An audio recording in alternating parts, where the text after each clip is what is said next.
এবার দীর্ঘদিনের ভারতীয় জনতা পার্টির জন্য জীবন দান করেছেন। দীর্ঘদিন ধরে পার্টির দায়িত্বভার তাদের ছিল পশ্চিমবঙ্গে এবং ত্রিপুরার গভর্নর ছিলেন আমাদের সেই প্রবীণ কার্যকর্তা তথাগত রায় মহাশয়কে এবার বক্তব্য রাখার জন্য আহ্বান করছেন।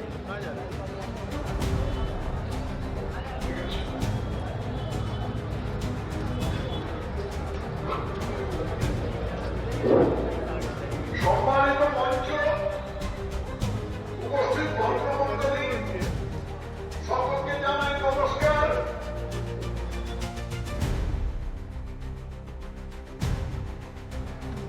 আজকে এই যে নির্বাচনী জনসভা হয়েছে, এটা আজকে একটা শৃঙ্খলা মিটিং, কিন্তু একটা জনসমাগম হয়েছে, সেখানে চোখকে দেওয়ার পক্ষে যথেষ্ট এবং